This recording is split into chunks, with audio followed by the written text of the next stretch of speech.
Why you wanna fly like a bird?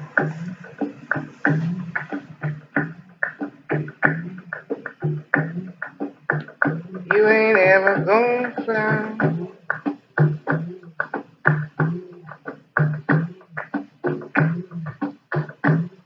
Why you wanna fly like a bird? You ain't ever gonna. Hello. Hi. Those were the words of the great Nina Simone, okay? Yes, the words Blackbird, Why You Wanna Fly. She basically is singing a song, um, speaking of the black race in America, about how there's a they're always viewed as foreign and there's not a sense of belonging for them in the United States. So she's asking the question, why do you want to fly? Don't you know no one wants you here? No one wants you anywhere. And so that brings us to talk about the foreigners in Japan, immigrants to Japan, Korean immigrants. Yeah. So before we dive into this last section of our podcast, I will start us off with a quote by Nicholas Kristof. Inequality causes problems by creating fissures in societies, leaving those at the bottom feeling marginalized or disenfranchised. Amen. Sounds great. Sounds like it. No, A true. no, I might know something about that. yeah. So this is we're going to focus on Koreans, but I want to bring to our attention this documentary is called Black in Japan, and this one is called The Experience. And it basically just it's an interview, documentaries about those coming from the African diaspora to Japan and if they view it as a safe haven or not.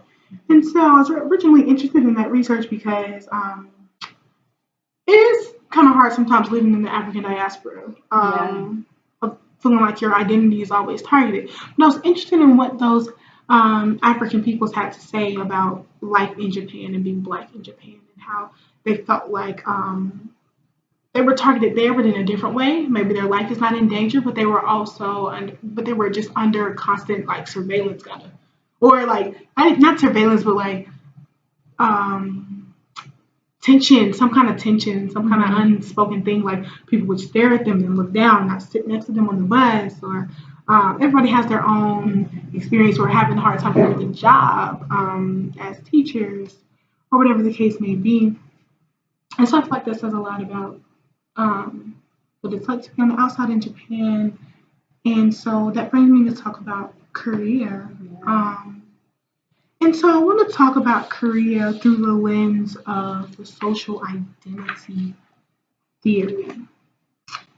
And so social identity is a person's sense of who they are based on their group membership. And as we know, Japan has a lot of groups. A lot of They little love groups. groups. Love it. They love groups. Yeah. Their group. Okay? You gotta be in their group to be loved.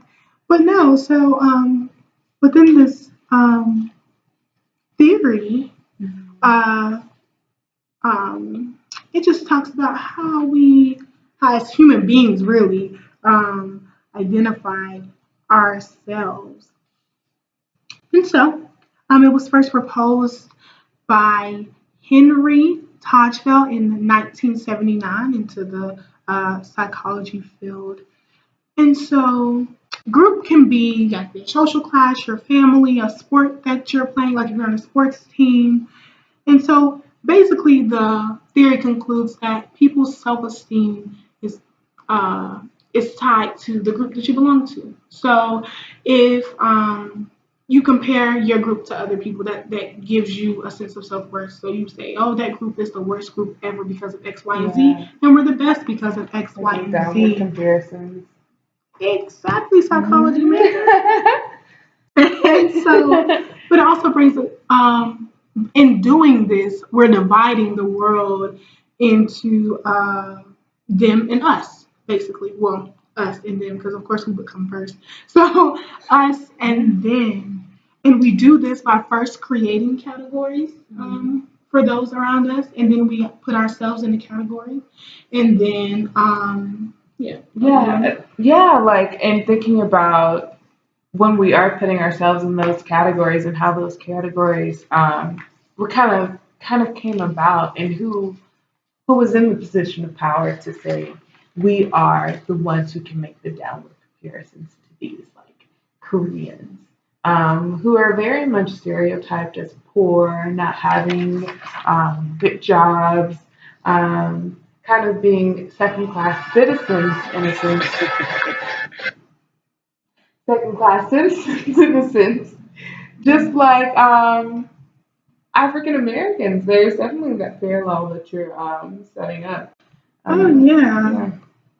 Um, yeah, so the ideas or one of the hypotheses of the social identity theory is that the members of a group will seek to find negative aspects of another group Hmm. to enhance themselves, and this leads to prejudice views and racism. We've seen it throughout history with Hutus and Tutsis.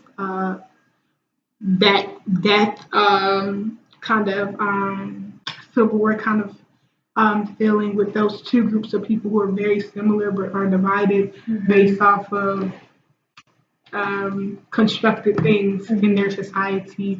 We see it with men and women, men being the in and then women being the out group because they have the dominant, like patriarchal status in society, you know?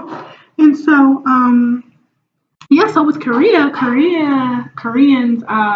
history in Japan is interesting because Japan actually colonized Korea Yeah. during the Meiji period, No um, joke. and then kind of held this kind of power and influence until World War II. After Japan was on the losing side in World War II, all of the treaties that Japan and Korea had were null and void at that point because they had lost war. So they're on the losing side. Of course, they lose their power and influence. But at that point, before that, there are thousands of immigrants, Korean immigrants in Japan. But they do leave after Japan loses control of Korea. Some of them leave, not all. So now we have this situation today where we have generations of Koreans in Japan Japan. who are kind of being marginalized and discriminated against, even though they have citizenships, like citizenship. And it's this idea that they're literally called like Korean residents of Japan. Disrespectful. Yeah, like, but they've been there Absolutely for, disrespectful. yeah, like been there for generations. And And so, oh, I just going back to what you were saying before, like Korean people are just flat out almost second class citizens in Japan. Like they are the treatment that they receive is absolutely yeah, like ridiculous. they get the hardest job. Hmm. Yeah, Seen discriminated as less against, get the intelligent. dangerous jobs. Mhm. And even Um, when we were talking about hafus in the last podcast, I didn't mention this, but like going back to the ideal hafu, Koreans were like the most negative hafu you could get, a half Japanese and a half Korean person. It's like definitely see a that. Loving's case or something. I I can no totally like Insane. definitely see that. Um, yeah, but with this social identity theory, I think that is something that all human beings do because we like to put things in categories. Oh yeah, we literally just can't help it. Like absolutely. everybody has to have a name, a place, a spot. Like, and Are yeah, you white Latino? Or are you non-white Latino? right. And another aspect of the identity theory is that we tend to exaggerate our conclusions. So Mm. when we're looking at out groups, we tend to exaggerate their differences. And then when we're looking at within our groups, we tend to exaggerate the similarities Mhm. between the in groups. And I feel like we do it unknowingly. Like I just feel like we desire to, as human beings, to cause a separation that we don't really think critically about sometimes. Because to me, it kind of doesn't make sense because Koreans are Asians. The last time I checked, maybe I'm wrong, but so the fact that an African person, African, half Japanese person, would be considered to be at a higher status than, based off what you're saying, than a half Korean and half Japanese Mhm. person is kind of like, okay, wait, like we've been dealing with each other for centuries. Yeah, We're and pretty much cousins. to layer something. Like, Okay, to layer something on top of that, again going back to the Hafu research, a lot of these relationships that are being made are not being made between Japanese people and American people. They're being made between predominantly Japanese men and other Asian women. So that's just, I know, interesting. It is interesting. Like, that was like very interesting actually. First I wanted to just another interesting aspect of this is I think we have a couple minutes where I can talk about it. This idea of ethnic cinema. Mm. Um, and I was reading an article about this movie called Blood and Bones that came out in 2004. Now the person that produced the film is Korean, but so he's displaying the relation this according to the article, this unrealistic relationship of Koreans and Japanese, where it's like this harmonious society where Koreans are not oppressed and Japanese are not oppressors. And I found that to be interesting. I don't see what kind of effect, like what you aspire to be. I don't know, like maybe this was an aspiration, but yeah. So I feel like that. I feel like the ethnic cinema is kind of like trying to bring forth some of the issues, even though that particular film did it in a way that I would not have necessarily thought was okay, but it was received well by Japanese audiences, which I feel like maybe is the purpose because the actors in it were Japanese, even though it was about Korean. And it also went to South Korea and did well. Right, like Memoirs of Vacation, it was written by a white man, but Chinese the actress, whatever. But I digress because that's one of my favorite movies. But anyway, besides all of that, no, I just feel like there's a lot to say about this relationship and where they can go with it. As far as like so many of us are coexisting. There are movements in Japan for co-living. And I thought it was interesting to learn about that. Like these minority groups are really like, okay, we're not standing for this much longer. And as they increase in numbers, I'm pretty sure, just like in any other place, the dynamics will start to change. But Japan has pretty strict foreign rules on foreigners, and it's kind of hard for people that are foreigners to want to stay there because of those strict rules. So maybe we won't see a like drastic increase in foreign populations in Japan because of their rules. But if we did see it, I want to say that I speculate that that would be the change in the power dynamics. Like the more exposed you are to people outside of your community, the more you're likely to accept them and want to live in harmony with them because you know them. This is your neighbor, your teacher. It's not just like that one person in the neighborhood. Yeah, I think also to add on to that is going to be absolutely necessary for their survival, especially since their population is continuing to drop. Maybe immigrants are going to like that's not forcing them to intermingle. Yeah, they have to rebuild their economy, to rebuild their military force.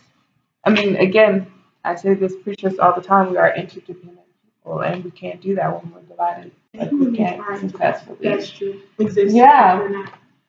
Yeah. So